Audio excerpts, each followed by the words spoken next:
Number 4 के golden tips के बारे में अगर बात करें हम लोग, तो यहाँ पे बच्चे हमें उन लोगों ने दो वैल्यूज़ दी हुई हैं, ए ऑफ 1 की या ए की हमें वैल्यू उन लोगों ने प्रोवाइड कर दी है, आर की वैल्यू प्रोवाइड कर दी है और इंडिकेटेड टर्म हम लोगों ने मालूम करनी है। तो बच्चे जनरल टर्म, अगर हम जनरल टर्म देखें ज्योमेट्रिक सीक्वेंस की, तो उसमें तीन चीज़ें होती हैं आपके पास एन होता है और आपके पास ए ऑफ 1 या ए होते हैं और आपके पास आर होता है। एन आपको कहाँ से मिलेगा? जो इंडिकेटेड टर्म का जो नंबर होता है वो आपका बेसिकली एन होता है, इंडिकेटेड टर्म का नंबर आपका बेसिकली एन। तो सो आपकी सारी प्रॉब्लम सॉल्व हो गई है। ये तीनों वैल्यूज आपने जनरल टर्म लिख लेनी है, उसके अंदर पुट कर देनी है। पुट करने के बाद आपको उसकी थोड़ी सी कैलकुलेशंस करनी है, कैलकुलेशंस करने के बाद आपको मतलूबा आपकी टर्म मिल जाएगी वहाँ से।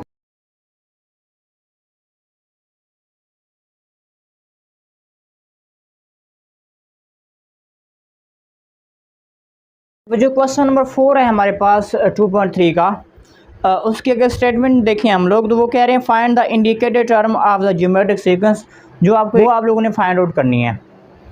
तो यहाँ पे हमारे पास पार्ट नंबर 1 में अगर देखें हम लोग, तो ए इज़ इक्वल टू हमारे पास 20 है और आर इज इक्वल टू हमारे पास 10 है, और वो हमें कह रहे हैं कि आप ए ऑफ 4 मालूम करके दें। तो a of 4 is our indicated term. तो देखें, मैं पहले ऑलरेडी बता चुका हूँ, जो आपको ए प्रोवाइड किया होता है उट मीन्स कि ये आपका A1 होता है। तो फर्स्ट ऑफ ऑल आपको इसका जनरल फार्मूला आना चाहिए, जो आपकी ज्योमेट्रिक सीक्वेंस का जो जनरल फार्मूला होता है वो आपको आना चाहिए। उसके बाद आप क्वेश्चन इजीली सॉल्व आउट कर सकते हैं। वो फार्मूला हमारे पास होता है a of n is equal to a of 1 and r of n minus 1। तो ये आप ज़हन नशीन कर लें, तो इसके बाद आप इजीली वो इंडिकेटेड टर्म मालूम कर सकते हैं।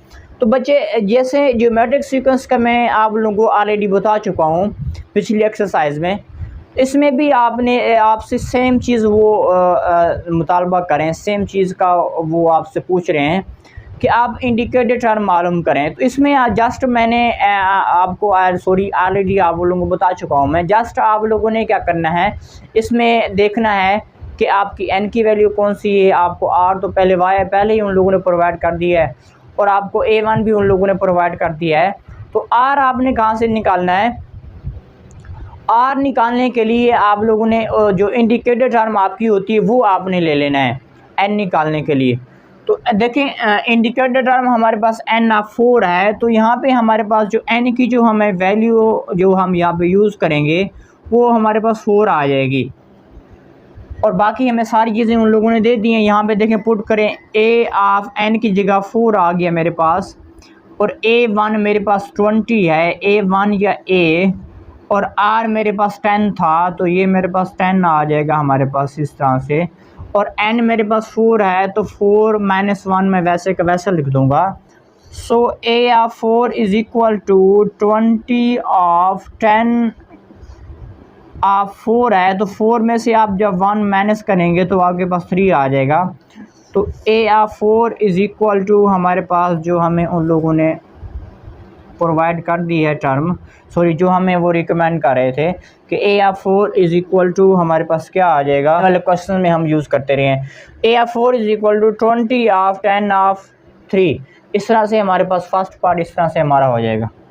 सेकंड पार्ट देखें, ए ऑफ 1 या ए इज इक्वल टू 3 है, आर इज इक्वल टू 3 है, और ए ऑफ 7 हम लोगों ने निकालना है। यहाँ से बच्चों देखें एन की वैल्यू हमारे पास क्या आ रही है, एन इज इक्वल टू हमारे पास 7 है, तो एन इज इक्वल टू 7 आ गया हमारे पास। इसके बाद आप जनरल टर्म लिखें, a of n is equal to A1 और ए भी लिख सकते हैं इसको आप लोग, r raise of n minus 1। So value put करें, ए एन आपके पास 7 है, ए ऑफ 7 आ गया, A1 आपके पास 3 है, 3 आ गया, और आर आपके पास 3 है, 3 आ गया मेरे पास। n माइनस 1, n 7 है, तो 7 माइनस 1 लिख दूंगा मैं यहाँ पे।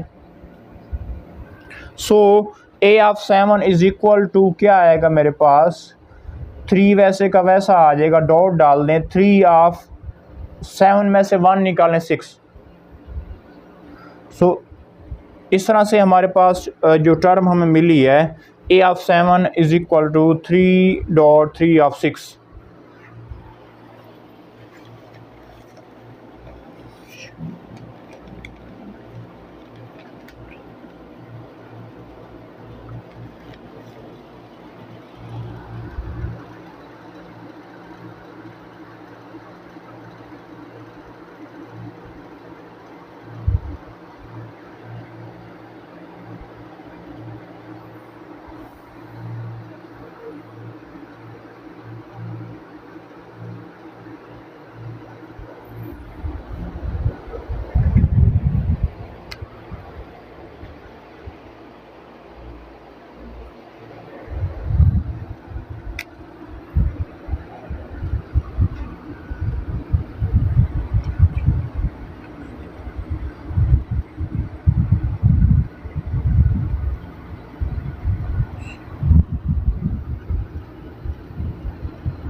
Is equal to 3 multiple by 3/6। अब बच्चे 3/6 अगर देखें आप लोग, तो आप 3 को 6 मरतबा आपस में मल्टीप्लाई करें तो देखें 1 2 3 4 5 एंड 6, तो 3 time 9 and going to so on. आपका ये बनेगा 729 आपका यहाँ से बन जाएगा। इसको जब मल्टीप्लाई करेंगे हम लोग तो 729 हमें यहाँ से हासिल हो जाएगा।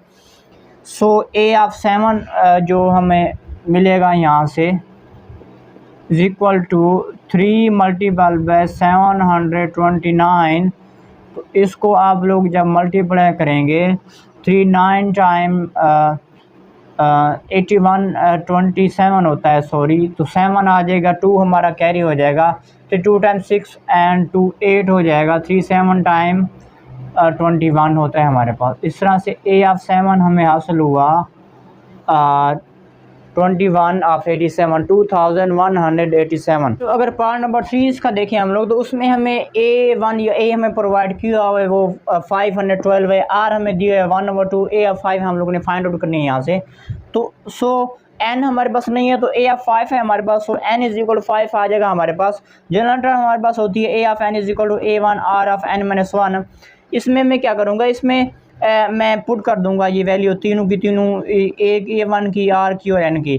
तो A ऑफ 5 आ गया, N इज इक्वल 5, A1 512 है, R हमारे पास 1/2 है और n-1 n हमारे पास 5 था तो 5-1 आ जाएगा। तो बाकी सेम लिख दूंगा, 5-1 4 आ जाएगा हमारे पास। तो 1 ऑफ 4 1 होता है, 2 ऑफ 4 16 होता है हमारे पास। इसको कट करेंगे हम लोग, 8 2 टाइम 16 होता है, 2 टाइम 4 होता है, यहाँ से 1 बचेगा, 2 5 टाइम 10 होता है, फिर 1 बचेगा, 12 होगा, तो 2 6 टाइम 12 होता है, फिर 8 के साथ कट के 8 1 टाइम 8 एंड 8 3 टाइम 24, फिर 1 बचेगा, 16 हो जाएगा, 8 2 टाइम 16 होता है। सो हमारे पास A ऑफ 5 फाइनली मिलेगी 32। इसी तरह से हमें A ऑफ 5 32 मिल गई। अगर पार्ट नंबर 4 को देखें हम लोग, तो A ऑफ 1 हमें या A हमें 7 उन लोगों ने प्रोवाइड कर दी है और R हमारे पास 2 है और A ऑफ 10 हम लोगों ने मालूम करना है। A ऑफ 10 से हमें पता चला है कि n इज इक्वल टू 10 है हमारे पास। उसी तरह से आप लोगों ने बच्चों जनरल टर्म लिख लेनी है। जनरल टर्म में आप पुट करेंगे n इज इक्वल टू 10, इधर भी 10 आ जाएगा हमारे पास।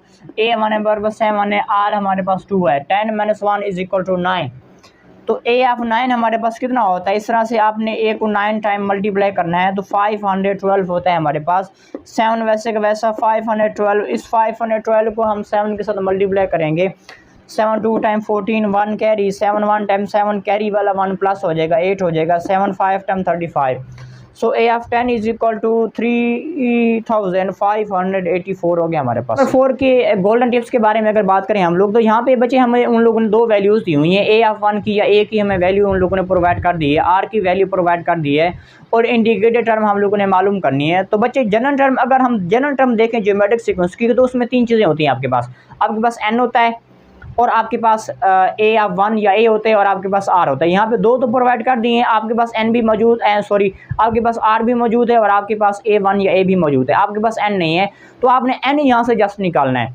n आपको कहाँ से मिलेगा, जो इंडिकेटेड टर्म का जो नंबर होता है वो आपका बेसिकली n होता है, इंडिकेटेड टर्म का नंबर आपका बेसिकली n। तो आपकी सारी प्रॉब्लम सॉल्व हो गई हैं।